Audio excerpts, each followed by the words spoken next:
So in the previous lesson, we saw how to take a training experiment, convert that to a predictive experiment, publish that as a predictive web service, and then test that web service. Now we're ready to actually use that web service for our client applications or business processes that need to generate predictions from new data. So how do we go about consuming that web service? Let's take a look. Well, here I am in the web service for my diabetes predictor. And there is a consume tab here that is a useful starting point. And the important thing here is you'll recall that there are two different endpoints. There's a batch endpoint and there is a request response endpoint. And for each of those endpoints, there's a URL. So you need to decide, first of all, which of those types of execution model your client application wants to use. Is it going to be a synchronous request response, or is it going to be a batch job where we send up some records to be processed as a batch? And then when you make that connection to that endpoint, you also need to be authenticated. We need to know that it's a valid client. And so to do that, we have these ideas of keys. We've got API keys here that are used as a security token to allow me to authenticate myself when I connect. And I can use either the primary or the secondary key from my client application. Now, that's all fine and well. That's what I need in order to consume it. It's a REST-based API. So if you are a developer who's done any REST-based development where you send a request over HTTP and get the results, then you're probably quite comfortable with that. If you're not, then there is actually some sample code here, and it's specific to your web service. So if I take a look at this code, here's some C# code here, and I've got the code to do my request response. There's a batch version as well, so I could go and get the code for the batch.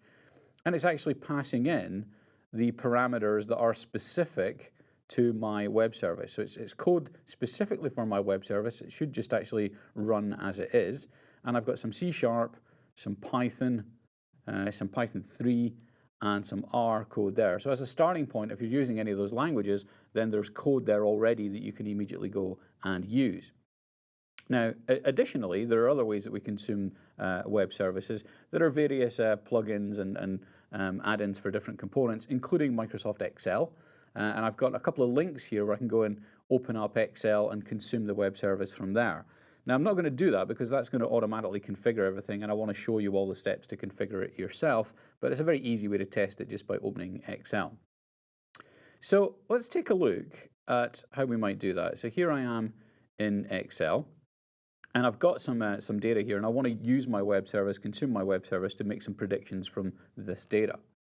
Now to do that, I'm going to add an add-in. So I'll go to the Insert tab here, and there are some add-ins. I could actually just go to the store and search for this, so it'll actually show up in my add-ins already. If I click My Add-ins, I've already got the Azure Machine Learning add-in, but if I didn't, I can go to the store, and I can just simply search for Azure Machine Learning. Just search, there it is there. So I can add that to my add-ins, and then once I've got it there, I can actually add it to this workbook. And that's going to create this little tab in my workbook here. It's already got references to a couple of example web services just to show you how the thing works, but it's ready for me to add a reference to my own web service. And to do that, I'm just going to click the Add Web Service. And there's those two things I mentioned earlier on. It wants the URL, either the request response or batch URL. I could use either. And the API key, and again, either the primary or the secondary key.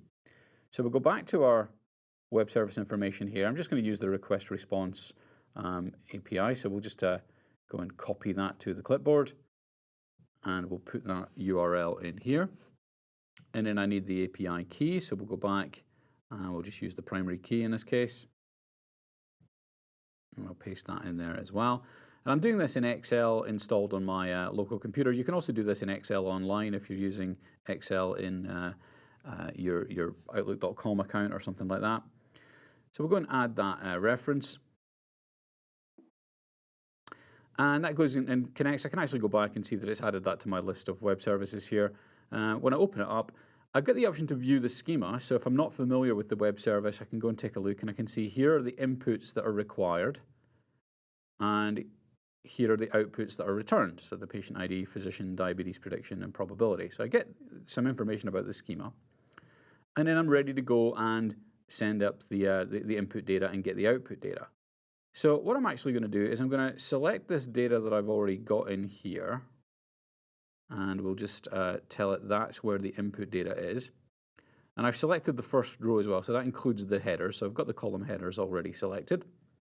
And for the output, well, I'm just going to ask it to put the output in the next available column, which is the J column. So we'll put J1 as where I want the output, and we'll go and predict. And that's going to call the web service, passing up those values in the input columns, and what I get back are the predictions for each of those arriving in Excel. So it's going to use the web service, and I get the output coming back based on the schema that's defined in the web service.